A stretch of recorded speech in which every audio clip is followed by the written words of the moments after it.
Halo semuanya, perkenalkan nama saya Dani sebagai Software Engineer Instructor di Haltef. Pada video ini saya akan mendemonstrasikan N8N Automation Workflow yang saya buat untuk mengenerate invoice dalam bentuk PDF dari request email. Nah, jadi di sini saya menggunakan Node Gmail Trigger ya. Cuman di sini karena workflow ini aku jalankan sebagai lokal, jadi aku menggunakan polling di sini. Sehingga setiap 60 detik dia akan coba ngecek apakah ada email untuk invoice request atau tidak, gitu ya. Jadi secara flow-nya nanti dia akan coba terima email, dari situ dia akan coba prepare nih, ya. Dia akan prepare input dari email, apakah sudah sesuai atau belum. Dari situ ketika semuanya sudah sesuai gitu, maka N8N ini akan mengenerate PDF dengan menggunakan Gutenberg di sini. Nah, mari kita coba saja langsung gitu ya. Kita akan coba pertama untuk menggunakannya kita akan coba menggunakan email di sini. Aku menggunakan email Altef ya. Sini kita akan coba langsung saja kirim ke email yang kita koneksikan ke N8N gitu ya. Di sini aku coba kirim ke diri aku sendiri gitu ya. Nah, dalam workflow ini karena aku menggunakan polling ya dan bukan nge-reply secara langsung ke apa? Ke emailnya. Aku di sini perlu mengikuti template seperti ini gitu ya. Harus ada subjeknya yaitu Haltef Invoice Request. Kenapa aku menggunakan ini? Karena aku nggak mau email lain akhirnya masuk ke N8N kita dan apa ya menguras performance dari N8N ini. Jadi kita hanya akan coba mengambil email yang ada subjeknya ini aja gitu ya. Kita coba Haltef Invoice Request. Nah, di sini aku coba menggunakan format seperti ini ya. Jadi pada demo ini kita akan coba mengenerate invoice untuk peserta pelatihan di Haltef yang nanti berisi namanya siapa, alamatnya di mana, kelasnya apa, jumlah tagihannya berapa, dan paling lambat dibayar kapan gitu ya teman-teman. Kita akan coba misalnya namanya, kita coba pakai ini aja, Haltef gitu ya.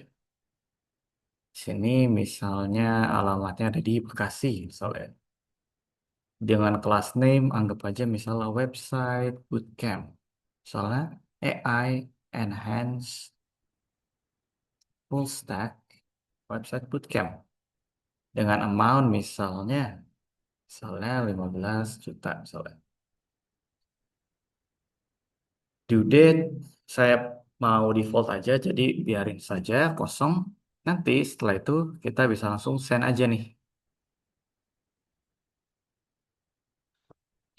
Ketika di send, nanti dia akan menjalankan automation ini gitu ya. Ketika email sudah di get oleh si automation ini ya, kita tunggu sebentar sampai emailnya dibalas oleh workflow ini ya. Nah, oke, di sini kita sudah mendapat balasan dari workflow-nya ya. Jadi workflow ini langsung membalas dengan format seperti ini ya, teman-teman. Jadi dibalas dengan apa? Dengan format tertentu yang kita nantinya tentukan ya sendiri. Di sini ada nomor invoice-nya, terus ada jatuh tempo pembayarannya kapan, dan ada totalnya berapa rupiah gitu ya. Nah, di sini kalau kita cek, nah, di sini dia langsung membuat PDF-nya yang sangat-sangat bisa di-download dan diberikan kepada klien gitu ya, klien ataupun siswa di sini. Yang mana di sini nanti kita bisa kasih mereka untuk melakukan pembayaran. Seperti itu. Tanpa kita harus membuat manual misalnya by Word gitu ya. Jadi seperti itu, teman-teman. Cara mengenerate invoice dalam bentuk PDF dengan menggunakan N8N melalui data email gitu ya. Nah, ini dengan automation ini sebenarnya Gmail trigger ini sangat-sangat bisa dimodifikasi ya, teman-teman. Kita bisa replace Gmail trigger ini dengan Telegram atau dengan WhatsApp Business API gitu ya. Jadi ada orang ngechat ke WhatsApp ke kita misalnya, kita coba balas dengan misal PDF yang tadi kita buat, itu bisa banget. Atau misalnya juga menggunakan chatbot-chatbot custom ya, misalnya dari live chat kah atau bagaimana, itu bisa banget ya. Jadi channel ini bisa diganti nih dengan kebutuhan dari teman-teman. Nah, dari sini sebenarnya bisa juga, selain invoice, sebenarnya dia juga bisa kita gunakan untuk generate apapun. Entah itu misalnya proposal, entah itu misalnya um, quotation, atau mungkin kalau dalam konteks produksi, misal surat jalan, surat kirim dan segala macam, itu bisa banget. Kita tinggal masukin datanya, provide template untuk si AI-nya untuk mengisi gitu ya, mengisi data PDF tadi, dan selesai. Nanti pengembangan selanjutnya juga sebenarnya bisa juga data yang sudah kita tadi create gitu ya, itu juga bisa, sangat-sangat bisa untuk di log misalnya ke Google Sheets gitu, misal diintegrasikan dengan spreadsheets.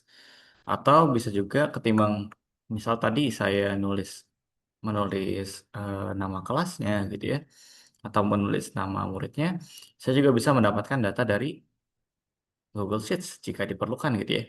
Jadi workflow ini masih sangat-sangat bisa dimodifikasi secara fleksibel gitu ya.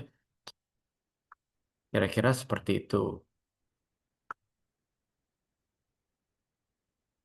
Nah, di sini saya juga melakukan pengecekan jika misalnya data yang saya kirim adalah atau kurang gitu ya, secara formatnya itu kurang sesuai, maka botnya juga atau workflow-nya juga akan bisa mengkoreksi gitu ya, apa aja sih yang kurang datanya. Contoh misalnya ya, aku coba kirim lagi, kita gunakan template yang sama, Haltef invoice request. Kita coba misalnya namanya udah ada, misalnya aku coba dengan namaku sendiri, Dani. Student address misal Jakarta, misalnya invoice-nya udah ada nih, misalnya 900.000 gitu misalnya. Tapi kelasnya aku lupa isi misalnya. Ini juga. Misalnya kelasnya lupa nih diisi gitu ya, atau kurang tepat lah formatnya. Nih kita coba send. Nantinya si AI akan, atau si workflow ini akan kirim ke kita bahwa apa nih yang belum kita kirim gitu ya. Dia akan memvalidasi. Kita tunggu. Oke. Di sini kita sudah dapat emailnya ya. Jadi ketika emailnya itu tidak sesuai, maka AI-nya ini atau workflow-nya ini akan memberikan pesan gitu ya bahwa oh ada yang masih kurang nih, alias misal di sini field. Jadi tidak perlu apa ya, takut gitu ya untuk misalnya membuang-buang resource gitu, karena misalnya akhirnya PDF yang di generate itu tidak komplit. Nah ini enggak. Aku di sini karena membutuhkan apa ya? Aku menyiapkan Guard gitu. Guard agar baru generate PDF ketika datanya itu sudah komplit gitu ya. Tapi kalau tidak komplit maka bilanglah ada yang missing. Nanti dia juga memberikan formatnya yang disediakan itu apa. Kira-kira segitu dari saya ya, teman-teman semua. Terima kasih.